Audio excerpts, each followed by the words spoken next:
গোলাম মাওলা রানী, পটুয়াখালী ৩। সুবহানাল্লাহি আলহামদুলিল্লাহি লা ইলাহা ইল্লাল্লাহু আল্লাহু আকবার ওয়ালিল্লাহিল হামদ। এই বাংলায় এখন পারাপার করার জন্য নৌকা ছাড়া আর কিছু নাই। বিএনপি এবং তার সহযোগী জামায়াত ইসলামী, যাকে বলা হয় বাই বর্ন ক্রিমিনাল। আগামী ১০০ বছর বিএনপি টিকে গেল। জামায়াত আসলে একটা আদর্শ ভিত্তিক রাজনীতি করে। ডক্টর ইউনূস রয়েছে বর্ণাঢ্য ইতিহাস। Doctor Yunus in the field of politics he is just infant, নবজাতক শিশু।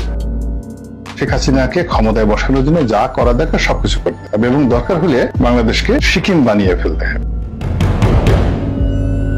তোমরা যতক্ষণ পর্যন্ত তোমাদের চিন্তা চেতনায় কর্মে আমার রাসূলকে অনুসরণ করতে না পারবে, ততক্ষণ পর্যন্ত তোমরা মুমিন হতে পারবে না, মুসলমান হতে পারবে না। ময়লানা গোলাম ময়লা আবর্জনা রনি বাংলাদেশের রাজনীতিতে এক মারাত্মক বেসম্ভব জিনিস। রনিকে প্রধান উপদেষ্টা না বানালে ডক্টর ইউনূসের পতন ঘটিয়ে দেবেন। জীবন ধরে এইরকম একটা হেডিং দিয়েই ইলিয়াস হোসাইনের এই ভিডিওটি গতকাল পোস্ট করার সঙ্গে সঙ্গেই বর্তমান পর্যন্ত ৩ মিলিয়নেরও বেশি মানুষ দেখেছে। একটা ভিডিও যখন এই সোশ্যাল মিডিয়াতে ইলিয়াস হোসাইন ভাইয়ের আপলোড হয়, হুমড়ি খেয়ে পড়ে দর্শক অডিয়েন্স। কি ছিল আর ইলিয়াস হোসেন ভাইয়ের ভিডিওতে কি এমন থাকে যার জন্য দর্শক কীভাবে হুমড়ি খেয়ে পড়ে, আপনারা সেটাই দেখা। আর যারা ইলিয়াস হোসেন ভাইকে এখনও ফলো করেন না, অবশ্যই ইলিয়াস হোসেন ভাইকে ফলো করবেন এবং ইলিয়াস হোসেন ভাইয়ের ভিডিওগুলো দেখার চেষ্টা করবেন। এই ভাইয়ের যে ভিডিও আসবে মানে একটা করে বুলেটিন, আর ওর ভাইয়ের থাম্বনেইলে যার পিকচার থাকবে তার যেন পায়জামাই গরম হয়ে যায়। কি না কি বের করে ফেলছে ইলিয়াস হোসেন ভাই, যেটা বাংলাদেশে থাকার পরেও সাংবাদিকরা পারে না, আর সেটা ইউএস এর মতো জায়গায় বসে থেকে রিসার্চ করে একটা করে বুলেটিন বের করে আমাদের ইলিয়াস হোসেন ভাই। আমি জানি না কত সময় লাগে ইলিয়াস হোসেন ভাইয়ের এই ভিডিওগুলি করতে। চলুন আমরা সরাসরি এই গোলাম মাওলা রনিকে নিয়ে একদম নিমিষে একদম রোস্ট করে দিলেন, আর সেই ভিডিওটি আমরা এখন দেখব ইলিয়াস হোসেন ভাইয়ের। সেলুট ইলিয়াস হোসেন ভাই, চলুন ভিডিওটা আমরা দেখতে থাকি। তোমরা যতক্ষণ পর্যন্ত তোমাদের চিন্তা চেতনায় কর্মে আমার রাসূলকে অনুসরণ করতে না পারবে, ততক্ষণ পর্যন্ত তোমরা মুমিন হতে পারবে না, মুসলমান হতে পারবে না। ময়লানা গোলাম ময়লা আবর্জনা রনি বাংলাদেশের রাজনীতিতে এক মারাত্মক বেসম্ভব জিনিস।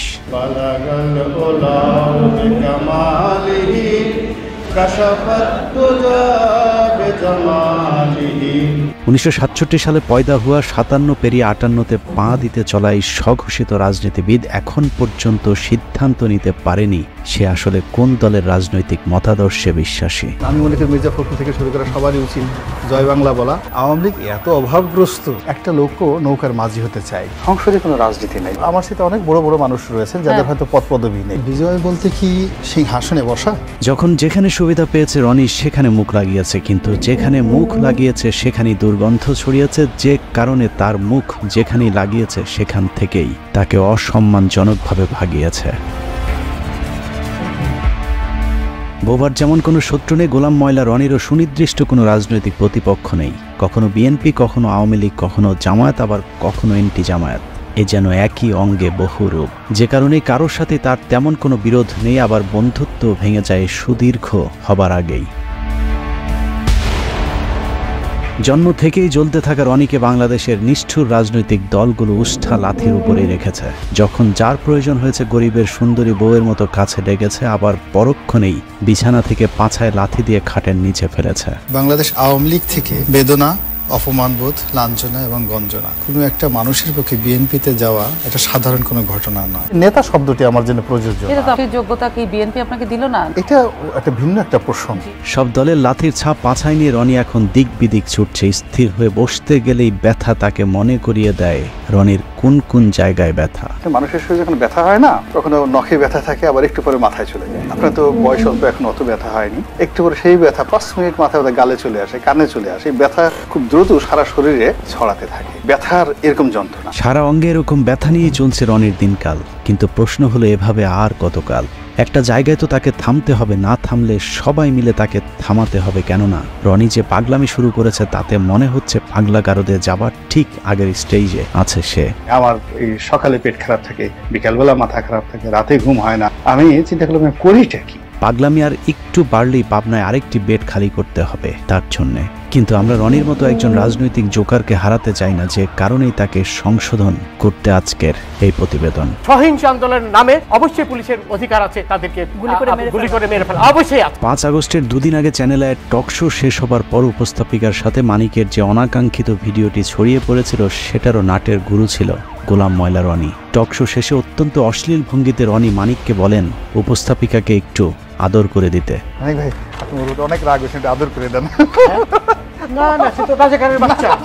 মূলত রনির এই কথাতেই সূত্রপাত হয় মানিকের কুরুচিপূর্ণ আক্রমণাত্মক আচরণের। মানিক যখন দীপ্তি চৌধুরীকে যাচ্ছে তাই বলে যাচ্ছিলেন, তখনও রনি অসভ্যের মতো দাঁত কেলিয়ে হাসছিলেন। আমি একটা মুক্তিযোদ্ধা পরিবারের সন্তান, আপনার কোনো অধিকার নেই আমাকে রাজাকারের বাচ্চা বলার। তার এই ব্যক্তিত্বহীনতার কারণেই জীবনের পরন্ত সময়ে এসেও এখনো নিজের কোনো রাজনৈতিক পরিচয় জোটেনি। এক কথায় বলতে গেলে রনিকে বলা যায় বাংলাদেশের রাজনীতিতে একজন পলিটিক্যাল প্রস্টিটিউট। রাজনীতির মাঠের এই প্রস্টিটিউট কতবার কতজনের খাটে গিয়েছে সেটা দেখতে আমাদেরকে 2008 সাল থেকে রনির ঘাট বদলের ইতিহাস দেখতে হবে। জামাত আসলে একটা আদর্শ ভিত্তিক রাজনীতি করে। জামাতের যে আদর্শটা রয়েছে সেই আদর্শটা সমপর্যায়ের আদর্শটা এই মুহূর্তে বাংলাদেশে অনেক কোনো রাজনৈতিক দলের নেই। ঠিক ওই পর্যায়ের কোনো আলেম, কোনো ওলামা আমাদের দেশে না থাকার কারণে জনাব দেলোয়ার হোসেন সাইদি সাহেব গ্রেপ্তার হওয়ার পর থেকে একটা বিশাল শূন্যতার সৃষ্টি হয়েছে। কদিন আগে রনির কথাবার্তা শুনলে মনে হতো জামায়াতের পটুয়াখালী জেলা আমির, কিন্তু এগুলো আসলে তার মনের কথা না। রনির মনের কথাগুলো শুনতে হলে 2010 সালে সংসদে রনির দেয়া একটি বক্তব্য শুনতে হবে। বিএনপি এবং তার সহযোগী জামায়াত ইসলামী, যাকে বলা হয় বাই বর্ন ক্রিমিনাল, অপরাধ করার জন্য যাদের জন্ম হয়েছে। এই বক্তব্য স্বঘোষিত বুদ্ধিজীবী গোলাম মাওলা রনির যখন আওয়ামী লীগের সংসদ সদস্য ছিলেন তখনকার। আওয়ামী লীগের সাথে তার সংসার ভাঙে ইন্ডিপেন্ডেন্ট টেলিভিশনের সাংবাদিক পিটিয়ে জেলে যাবার পর। ইন্ডিপেন্ডেন্ট টেলিভিশনের সাংবাদিক পেটানোর প্রেক্ষাপটটা একটু আলোচনা করে আসা দরকার। আপনি যদি রনির উইকিপিডিয়াতে যান তাহলে দেখবেন রনির জন্ম ফরিদপুরের শ্যামপুরে, কিন্তু রনি এমপি হয়েছিলেন পটুয়াখালী 3 আসন থেকে। স্বাভাবিকভাবে প্রশ্ন আসতে পারে ফরিদপুর থেকে রাতারাতি পটুয়াখালী কিভাবে তিনি সংসদ সদস্য হলেন। জনাব গোলাম মাওলা রনি, পটুয়াখালী 3। মাননীয় স্পিকার, আপনাকে ধন্যবাদ। লা ইলাহা ইল্লাল্লাহু ওয়াহদাহু লা শারীকা লাহু লাহুল মুলকু ওয়া লাহুল হামদ। রনির পূর্বপুরুষ ছিলেন নদী ভাঙন ফরিদপুরের চরের বাসিন্দা। রনির বাবা গ্রামে গ্রামে মাথায় করে তেল বিক্রি করতেন। আর্থিকভাবে অসচ্ছল হলেও মোটামুটি খেয়ে পড়ে বেঁচেছিলেন, কিন্তু হঠাৎ করে নদী ভাঙনে তার পৈতৃক ভিটার নদী গর্ভে বিলীন হয়ে গেলে নিঃস্ব হয়ে গোলাম মাওলার পরিবার চলে যায় ফরিদপুর থেকে পটুয়াখালীতে। একসময় সম্বল শুধু কম্বলওয়ালা গোলাম মাওলা রনি 111-এ শেখ হাসিনা জেলে থাকার সময়টাতে হাসিনাকে তেল দিয়ে কলাম লেখার পুরস্কার হিসেবে 2008 সালে নির্বাচনে আওয়ামী লীগের মনোনয়ন পান। এরপর সংসদ সদস্য নির্বাচিত হবার পর আর ফিরে তাকাতে হয়নি রনিকে। একে একে শিপিং বিজনেস, টেক্সটাইল বিজনেস থেকে শুরু করে এক্সপোর্ট ইম্পোর্ট সহ নানা ধরনের ব্যবসার মালিক হয়ে যান গোলাম মাওলা রনি। ব্যবসা বাণিজ্য করেছি, টাকা পয়সা হয়েছে, আরো টাকা হতে হবে, সালমান এফ রহমানের মতো ধনী হতে হবে। গামছার তেল বিক্রেতার ছেলের আলাদ্দিনের চেরাগ দেখে অনেকেই তার কাছে জিনের সাহায্য চাইতে গিয়েছিলেন, কিন্তু চেরাগের সেই জিন গামছাওয়ালার ছেলে রনিকে ধনী করলে অন্যদেরকে করেছে পথের ফকির। রনির সাথে যারাই যৌথভাবে ব্যবসা করতে গিয়েছেন সকলকেই খাল কেটে আনা কুমিরের মতো পেটে ঢুকতে হয়েছে। রনির একটা পারিবারিক বৈশিষ্ট্য আছে, যেখানে খান সেখানেই হাগেন। হেগে মতে পুরো পটুয়াখালী দুর্গন্ধ করে ফেলেছেন। ফরিদপুরের তেল বিক্রি করা রনির বাবা শামসুদ্দিন মুন্সি পটুয়াখালীতে এসে শুরু করেন বাজারে বাজারে গামছা বিক্রি করা। কিন্তু সমস্যাটা সেখানে নয়। ফরিদপুর থেকে কাঁথা বালিশ নিয়ে পটুয়াখালীতে যাবার পর তৎকালীন স্থানীয় যে চেয়ারম্যান তার খালি জমিতে রনির বাবাকে থাকতে জায়গা দিয়েছিলেন, সেই চেয়ারম্যানের খালি জমি দখল করেই গোলাম মাওলা রনি গড়ে তুলেছেন বহুতল ভবন। সেই চেয়ারম্যান বেঁচে না থাকলেও তার ছেলে জানিয়েছেন রনির বাবাও তার মতো একটু টাউট প্রকৃতির ছিল। কথাবার্তা শুনে প্রথমত বুঝতে পারি নাই যে এই লোকটা এত খারাপ, এত বড় মিথ্যুক, এত বড় টাউট। রনির বাবার হাত ধরেই দখলের হাতখড়ি হয় রনির। সরকারি খাস জমি থেকে শুরু করে এলাকার নদী নালা এমনকি অসহায় দরিদ্র মানুষের শেষ সম্বলটুকু পর্যন্ত দখল করেছে গোলাম মাওলা রনি। মাস্তানদেরকে বলেন যে আমার কাছ থেকে চাঁদা যদি নেয় একটু কম পরিমাণে ডিমান্ড করে, কিন্তু 5 লাখ দেওয়ার মতো তো আমার সামর্থ্য নেই। রনি বলছিল যে আপনার জমি বিক্রি করে চাঁদা দেবে। রনিকে এসব দখলবাজিতে যখন যেই বাধা দিয়েছে তার বিরুদ্ধেই মামলা ঠুকে দিয়েছেন মামলাবাজ গোলাম মাওলা রনি। সহযোগিতা করতে গেলে হ্যাগরও মামলা দেয়। টকশোতে মিষ্টি মিষ্টি কথা বলা রনি তার এলাকায় গড়ে তুলেছেন একটি ক্যাডার বাহিনী, যার নাম ভাইয়া গ্রুপ। এই গ্রুপের প্রধান গোলাম মাওলা রনির শ্যালক মকবুল খান। দখলবাজি আর চাঁদাবাজিতে অতিষ্ঠ গলাচিপা এলাকার মানুষ মকবুলের বিরুদ্ধে নালিশ করতে গিয়েছিলেন রনির কাছে।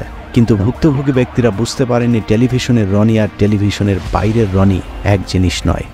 সফরকালে এই রনির ক্যাডাররা আমাদেরকে ঘেরাও করে। সব বিষয়ে বিশেষজ্ঞ রনি টেলিভিশন টক শোতে নীতিবাক্যের ফুলছুরি ছড়ালেও নিজে জড়িয়েছেন নীতি বিবর্জিত অনৈতিক বিভিন্ন কাজের সাথে। মামলা দখল আর চাঁদাবাজি করে তেল বিক্রেতার ছেলে এখন শত শত কোটি টাকার মালিক। আমাদের এমন দিন আছে যে 10 কোটি টাকা আমাদের একসাথে ব্যাংক থেকে তুলতে। নিউ মার্কেট এলাকার নাইম রোডের লাক্সারি এই ভবনের 6-এর বি ফ্ল্যাটটিতে রনি নিজে থাকেন। রাজধানীর তোপখানা রোডের মেহরোবা প্লাজায় রয়েছে তার আরেকটি ফ্ল্যাট। বসুন্ধরা বাড়িধারা প্রকল্পে 5 কাঠায় আরো কিছু ধামাকা বাকি আছে, আপনারা না টেনে সম্পূর্ণ ভিডিও দেখতে থাকুন এবং তার ব্যাপারে আস্তে আস্তে কি বের করে চলছেন, তিনি যে কি পরিমাণের মুনাফিক আপনারা এই ভিডিওগুলো দেখলেই বুঝতে পারবেন। মানে 12 ভাতারি যেটাকে বলে। চলুন আমরা ভিডিওটি শেষ করি। এবং পূর্বাচলে রয়েছে তার আরেকটি 10 কাঠার প্লট। নিজের অন্যান্য জায়গার বাড়ি ফ্ল্যাট থাকার তথ্য গোপন করে অবৈধভাবে তিনি এসব প্লট বাগিয়ে নিয়েছেন। হঠাৎ করে গোলাম মাওলা রনি কিভাবে আঙুল ফুলে কলা গাছ হয়ে গেলেন সেই খবর সংগ্রহ করতে গেলে ইন্ডিপেন্ডেন্ট টেলিভিশনের সাংবাদিকের উপর চড়াও হন রনি। মেমোরি কার্ড যদি নিয়ে থাকে মেমোরি কার্ড ফেরত দিয়ে দেন। কি আসলে মেমোরি কার্ড দিয়ে থাকে আমার দ্বারা যদি কেউ ক্ষতিগ্রস্ত হয়ে থাকে এজ এ বড় ভাই হিসেবে আমি সরি। যাই হোক, ওই ঘটনায় গ্রেফতারের পর জেল খাটতে হয়েছে বেশ কিছুদিন। জেল থেকে বেরোলেও আর আওয়ামী লীগে ঢুকতে না পারায় নতুন ভাতারের সন্ধানে বের হন তিনি। খুঁজতে খুঁজতে বিএনপির সাথে দেখা। সাংগঠনিকভাবে চরম ভঙ্গুর অবস্থায় থাকা বিএনপি তখন ডক্টর কামাল কাদের সিদ্দিকী রনিদের মতো খড়কুটো যা পেয়েছে তাই আঁকড়ে ধরেছে। 2018 সালে নির্বাচনের আগে যেদিন রনি বিএনপিতে যোগ দিয়েছিলেন সেদিন সাংবাদিকরা তাকে প্রশ্ন করেছিল বিএনপিতে কতদিন থাকবেন। রনি তার উত্তরে বলেছিলেন মৃত্যু পর্যন্ত থাকতে এসেছে। মূলত 2018 সালে বিএনপির মনোনয়ন পেতেই রনির এই পোল্টিবাজি। রনির সেই ডিগবাজিতে ধানের শীষের টিকিটও পেয়ে গিয়েছিলেন।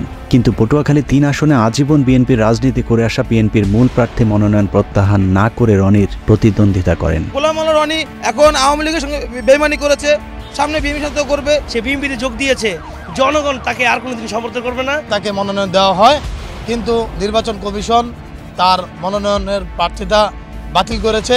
সে তার আম ও সালা দুটি হারিয়েছে। 2018 সালে নির্বাচনে দেশের অন্যান্য এলাকার মতো রনির পটুয়াখালী 3 আসনেও বিএনপির মনোনীত প্রার্থী গণসংযোগ কিংবা ভোট দিতে যেতে পারেননি। কিন্তু পটুয়াখালী 3 আসনটিতে রনির প্রতিদ্বন্দ্বী হিসাবে তৎকালীন সিএসি নুরুল হুদার আপন ভাগ্নে সাজু হয় সেখানকার অবস্থা আরও ভয়ানক ছিল।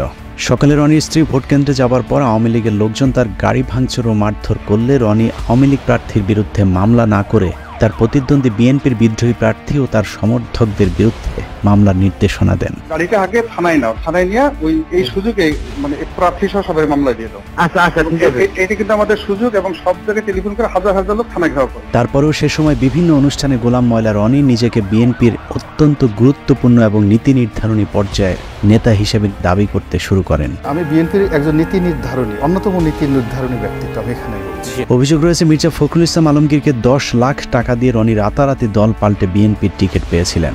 10 লাখে মনোনয়ন কেনা বিএনপির গুরুত্বপূর্ণ এই নেতা 2018 সালে আওয়ামী লীগ আবারও ক্ষমতায় এলে আরেকবার ডিগবাজি দেয়। কিছুদিন আগে বিএনপির নীতি নির্ধারণী পর্যায়ের নেতা দাবি করা রনি বলতে শুরু করেন, আমি বিএনপির কেউ না। বিএনপির কোনো কমিটিতে আমি নেই, আমি শুধু ইলেকশনটা করেছি। আমাকে যদি বিএনপি নেতা বলা হয় এটা আমার জন্য অবমাননাকর, অপমানজনক, কারণ আমি আসলে বিএনপির নেতৃত্বে নেই। ওই অনুষ্ঠানে রনিকে প্রশ্ন করা হয়েছিল, আপনি যে বিএনপির নেতা না এটা আপনি কখন বুঝলেন? উত্তরে রনি যা বলেছেন তা অনেকটা সিদ্দিকের ভুল হয়েছে আমাকে ক্ষমা করে দেওয়ার মতো। রনি ভাই, এই কথাটা আপনি আগে এতদিন বলেননি কেন? প্রথমত এই জিনিসটা আগে আমার মাথায় আসেনি। 2018 থেকে 2024 রনির জীবন কেটেছে কুলহারা কলঙ্কিনীর মতো। জলে ভাসা পদ্মের মতো 5টি বছর কাটানোর পর 2024 সালে আওয়ামী লীগ যখন আবারও ক্ষমতায় আসে তখন গোলাম মাওলা রনি বুঝতে পেরেছিলেন আওয়ামী লীগ ছাড়ার কোনো উপায় নেই। যে কারণে 2024 সালে নির্বাচনের পর আবারও আওয়ামী লীগের খাটে যাবার চেষ্টা করতে থাকেন। আওয়ামী লীগকে তো সবসময় মিস করি, মৃত্যু পর্যন্ত মিস করি। আর আমি যদি বিএনপির মন্ত্রীও থাকি এবং আওয়ামী লীগের যদি প্রয়োজন মনে করে তখন সেই মন্ত্রিত্ব ছেড়ে দিয়ে হলো আওয়ামী লীগের হাল। আওয়ামী লীগে আবারও পথ ফিরে পেতে বিএনপিকে নিয়ে নানা ধরনের ঠাট্টা বিদ্রুপমূলক কথাবার্তা শুরু করেন গোলাম মাওলা রনি। বিএনপি এখন সরাসরি মাঠের রাজনীতি না করে তারা দোয়াদরুতে মগ্ন হয়ে গেছে, ঝাড়ফুঁক তাবিজ কওয়াজে ব্যস্ত। কেউ কেউ বলে যারা জাদুটু নাও জানে, বানও মারতে জানে। বিএনপির যে গণতান্ত্রিক ভাবে তাদের যে অবস্থানটা ছিল সেটাকে তারা তাড়িয়ে সামনের যে জায়গাটিতে মিস্টার জো বাইডেনকে বসিয়ে দিয়েছে, মিস্টার পিটার ডি হাসকে বসিয়ে দিয়েছে। বিএনপিকে নিয়ে হাসি ঠাট্টা করে অবশ্য কোনো লাভ হয়নি, কারণ পুরাতন স্বামী আওয়ামী লীগের সাথে আবারও ঘর বাঁধার আগেই স্বামী পলাতক। অবস্থা যখন এই রনি আবারও শুরু করে নতুন স্বামীর সন্ধান। আওয়ামী লীগ বিএনপির সব হারিয়ে ডক্টর মোহাম্মদ ইউনূসের তত্ত্বাবধায়ক সরকারের একটি উপদেষ্টার পদ পাবার স্বপ্ন দেখে গোলাম ময়লা রনি, যে কারণে মোহাম্মদ ইউনূসের নেতৃত্বে সরকার গঠন হবার পর এই সরকারের মেয়াদ নিয়ে রাজনৈতিক দলগুলোকে তাড়াহুড়া না করবার আহ্বান জানান। এই গণঅভ্যুত্থানের মাধ্যমে যে 17 জন ব্যক্তি এই মুহূর্তে দায়িত্বে অবতীর্ণ হলেন, তারা চমৎকার করে কথা বলেন এবং তাদের সবারই রয়েছে বর্ণাঢ্য ইতিহাস। তাদের সফলতা কামনা করা ছাড়া আমাদের এই জাতির দ্বিতীয় কোনো অপশন নেই। একটা নির্দিষ্ট সময় পর্যন্ত আমাদেরকে অপেক্ষা করতে হবে এবং ধৈর্য ধারণ করতে হবে যার যার অবস্থান থেকে। ইউনূস সরকারের পক্ষে তেলবাজি করেও কোনো লাভ হয়নি। প্রথম, দ্বিতীয়, তৃতীয় ধাপেও মোহাম্মদ ইউনূসের পাশে একটি চেয়ার না জোটায় রীতিমতো পাগলামি শুরু হয় গোলাম মাওলা রনির। ডক্টর ইউনূস চেষ্টা করলেও খুব বেশি আগাতে পারবেন না। নোবেল পুরস্কার পেয়েছে, তুমি তো শ্রমিকের টাকা মেরে দিলা, তাকে ডাইরেক্ট ক্রস ফায়ারে দেওয়া উচিত। রনির হঠাৎ করে সারা অঙ্গে ব্যথা শুরু হবার কারণ কি সেটা বুঝতে হলে জামায়াতের এক নেতার সাথে তার একটি ফোন রেকর্ড শুনে আসতে হবে, যেখানে তিনি পরিষ্কারভাবে বলেছেন শেখ হাসিনা পালিয়ে যাবার পর ক্যান্টনমেন্টকে সব দলকে ডাকলেও গোলাম মাওলা রনিকে না ডাকাতেই তিনি ক্ষিপ্ত হয়েছেন। সবাই তো ইউনূস সাহেবকে তেল মারতেছে, আওয়ামী লীগের গালি দেওয়া তো খুব সহজ একটা বিষয়। তখন আসলে আমরা আরো ভয়াবহ বিপদের দিকে এগোচ্ছি। এই যে চ্যাংরা পোলাপানরা যা কিছু করতেছে, আপনি যদি এইটার সাথে সাথে লাফান যে স্বাধীনতা পেয়ে গেছি, doctor Yunus he is in wrong, ভুল কাজ করতেছে। আপনি সেই ঘরের মধ্যে ঢুকবেন, ঢুকার আগে আপনি আমাদের সবার সাথে আলোচনা করে নেবেন না। আলোচনা না করে আপনি ঢুকে গেছেন, ঢুকে গিয়ে আপনি বিপদের মধ্যে পড়ে এখন আমি আপনার ওখান থেকে কিভাবে বাঁচাবো? রনি ছাড়া সব দল ক্যান্টনমেন্টে মিটিং করাতে সব দলকেই তিনি বদদোয়া দিয়েছেন। পীরে গোলাম ময়লা জামায়াতের ওই নেতার সাথে ভবিষ্যৎবাণী করেছেন, যারা যারা সেদিন ক্যান্টনমেন্টে গিয়েছিল সবাইকেই নাকি ভারতে রোশানলে পড়তে হবে। যারা গেছে তারা সবাই দুর্ভোগ্য হবে। জামাত বর্ণ যারা, ইভেন আমাদের মির্জা ফখরুল সাহেব গেছেন, ওখানে খুব রং কাজ করছেন, খারাপ কাজ করেছেন। জোনায়েদ সাকি গেছে, যারা গেছে প্রত্যেকটা লোকের এই কর্মফল ভোগ করতে হবে। Just wait. মানে দিল্লি কি এইরকম প্ল্যান করতেছে আপনি বলতে চাইতেছেন? জি, এটা সেই প্ল্যান অনুযায়ী সবকিছু। এখন আপনি একটা কাজ করেছেন, সেই কাজের তো ফল আপনাকে ভোগ করতেই হবে। পরিস্থিতি যা দাঁড়িয়েছে, যে কোনো সময় 999-এ কল করে রনিকে পাবনার গাড়িতে উঠিয়ে দিতে হবে। Doctor Yunus is a famous and eminent economist, কিন্তু in the field of politics he is just infant, নবজাতক শিশু। 3 মাসও টিকতে পারবেন না। নিজের ফেসবুক, ইউটিউব থেকে শুরু করে টেলিভিশন টক শো সবখানেই যেন রনির টার্গেটে পরিণত হয়েছে ডক্টর মোহাম্মদ ইউনূস।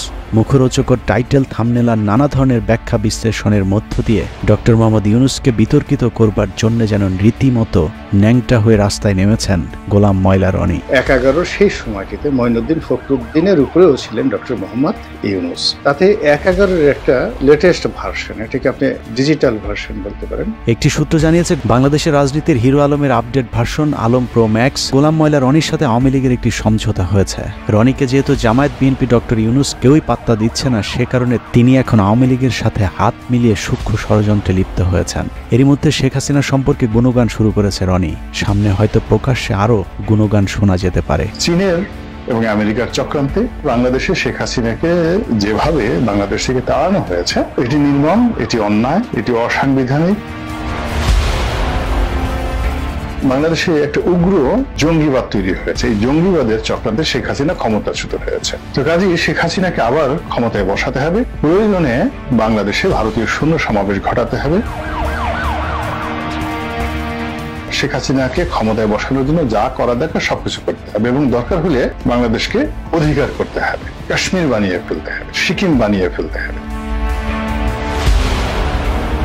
এছাড়া সুযোগ সন্ধানী রনির আসলে আওয়ামী লীগের কাছে ফিরে যাওয়া ছাড়া আর কোনো উপায়ও নেই। কারণ গোলাম মাওলা রনি বাংলাদেশে নিযুক্ত যুক্তরাষ্ট্রের রাষ্ট্রদূত ড্যান মোজেনার সময়ের একটি ঘটনায় আমেরিকার কালো তালিকাভুক্ত হয়ে আছেন, যে কারণে তিনি পশ্চিমা কোনো দেশের ভিসাও পান না। অতএব তার সামনে এখন আওয়ামী লীগ এবং ভারতের দালালি করা ছাড়া আর কোনো দরজা খোলা নেই। নাগরিকদের মধ্যে একটা বিক্ষোভ তৈরি হয়ে যাচ্ছে এই বাংলাদেশের বর্তমান রেজিমের বিরুদ্ধে, বিএনপির বিরুদ্ধে, জামাতের বিরুদ্ধে, ডক্টর ইউনূসের বিরুদ্ধে। আগামী 3-4 মাস যদি এভাবে তারা চলতে পারে, তাহলে শেখ হাসিনাকে কেন্দ্র করে ভারতে যে ইতিবাচক একটি জনমত তৈরি হচ্ছে, সেই জনমতের যে ধাক্কাটা কিন্তু বাংলাদেশেও আসবে। এবং বাংলাদেশে এখন যারা অনেকে শেখ হাসিনার বিরুদ্ধে বিষোদ্গার করছে, তারাও কিন্তু ইনফ্লুয়েন্স হয়ে শেখ হাসিনার জন্য হাহাকার তৈরি করবে। এখানে বসে লম্পজম্ব করতে পারবো, ভারতকে গালাগাল দিতে পারবো। কিন্তু সত্যিকার অর্থে ভারতের যে কোনো আগ্রাসন, সেটা অর্থনৈতিক আগ্রাসন, সামরিক আগ্রাসন, কূটনৈতিক আগ্রাসন, সেটি মোকাবেলা করার মতো অবস্থা আমাদের কিন্তু এখনো হয়নি। সব মিলিয়ে গোলাম ময়লা রনির আসলে নিজস্ব কোনো ব্যক্তিত্ব বা চরিত্র নেই। কোথাও মাওলানা, কোথাও আওয়ামী লীগ, কোথাও কৌতুক অভিনেতা, কোথাও সাংবাদিক। অনেক রক্তের বিনিময়ে অর্জিত ছাত্র সমাজের প্রতিনিধিত্ব করা এই সরকারের বিরুদ্ধে বিষোদ্গার না করে রনির আসলে সিদ্ধান্ত নেওয়ার সময় এসেছে। তিনি কি আওয়ামী লীগ করবেন, নাকি বিএনপি নেতা, ইউটিউবার, নাকি কৌতুক অভিনেতা, মাওলানা নাকি ময়লা আবর্জনা? আমার নিজস্ব চ্যানেলে 1 কোটি লোক প্রতি মাসে বক্তব্য দেখে। এখন বিএনপির বলেন, আওয়ামী লীগের বলেন, find me one single leader. বাংলাদেশের যে গোলাম ময়লা রনির মতো একটা কলাম লেখেন, তার মতো ইউটিউবে একটা বক্তব্য দেন। রব্বানা আতিনা ফিদ দুনিয়া হাসানাতাও ওয়া ফিল আখিরাতি হাসানাতাও ওয়া কিনা আযাবান নার। দ্রুত সিদ্ধান্ত নিতে না পারলে রাজনৈতিক দলগুলোকেই তার ব্যাপারে সিদ্ধান্ত নিতে হবে। সুস্থ রাজনীতির স্বার্থে গোলাম ময়লা রনির মতো ময়লা যত দ্রুত পরিষ্কার করা যাবে, তত দ্রুতই দেশের রাজনীতি আবর্জনা মুক্ত হবে। আর সেই ময়লা আবর্জনা পরিষ্কার করতে যদি কারো বেলচা হাতে তুলে নিতে হয়, তাহলে সেটাও দ্রুতই নিতে হবে। রনির মতো এরকম চিড়িয়াখানার পশুকে খাঁচার বাইরে বেশি দিন রাখাটা অত্যন্ত ঝুঁকিপূর্ণ।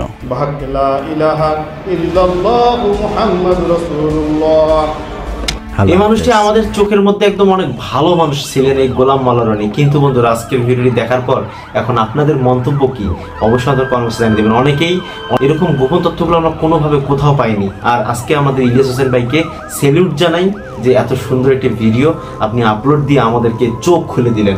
তো বন্ধুরা, ইলিয়াস হোসেন ভাইয়ের সম্পর্কে আপনাদের কি মন্তব্য অবশ্যই আমাদের কমেন্ট বক্সে জানিয়ে দেবেন। আজকে ভিডিও পর্যন্তই। চ্যানেল নতুন সাবস্ক্রাইব করুন, বন্ধু হয়ে পাশে থাকুন। আল্লাহ হাফেজ।